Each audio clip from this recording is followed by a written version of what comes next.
hello everyone সকলোকে পুনৰবাৰ স্বাগতম জনাইছো মোৰ আন এটা নতুন ভিডিঅলৈ এতিয়া মই আছো ইটানগৰত ইমান দিন ঘৰতে থাকি আহিছো হোলিৰ সময়ত ঘৰত গৈছিলো যে এতিয়াহে আহিছো কাৰণ আমাৰ ঘৰ চেঞ্জ কৰা হৈছিল যে ঘৰ চেঞ্জ কৰিছো মানে আমাৰ টুকটুকৰ পাপা আৰু লগতে আৰু 2-3 জন আছে মিলি কোচিং সেন্টাৰ এখন খুলিছে হেবাবে চেঞ্জ কৰিবলগীয়া হৈছে আগতে ইটানগৰত বেংক তিনালিতে কোচিং সেন্টাৰ এখনত কৰি আছিল তাত 12 বছৰ কৰিছে মোৰ বিয়াৰ আগৰে পৰা আৰু এইখন হৈছে আমাৰ নতুন ঘৰ এটো একেবাৰে নতুনকে বনোৱা হৈছে গুটে ইনষ্টিটিউট খনেই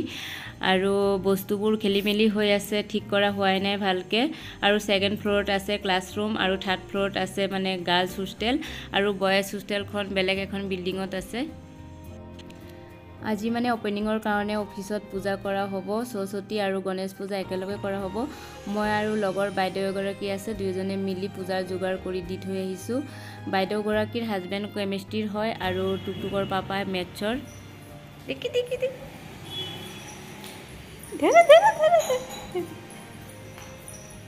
তুমি ধৰতে পাৰবে না আমাৰ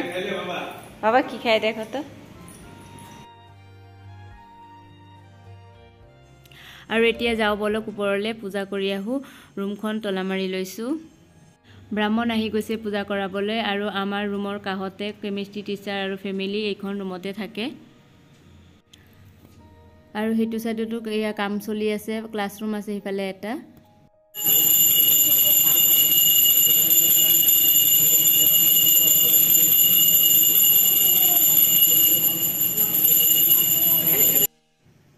আৰু এইখন হৈছে ষ্টাডি হল ইয়াতে পূজা কৰা হৈ আছে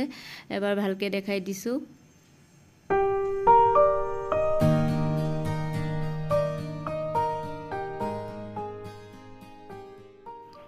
আৰু এইখন হৈছে থাৰ্ড ফ্লোৰ ইয়াতে গাৰ্লছ হোস্টেল কৰা হৈছে আৰু এতিয়া এডমিশন চলি আছে জুনৰ 2 তাৰিখৰ পৰা ক্লাছ আৰম্ভ হ'ব এইখন হোস্টেল সিট সব বুকিং হৈ গৈছে পূজা হে হলে আপোনালোকক ক্লাছৰুম কেইটা ভালকে অকমান দেখাই দিম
এটা না তো বাবা এটা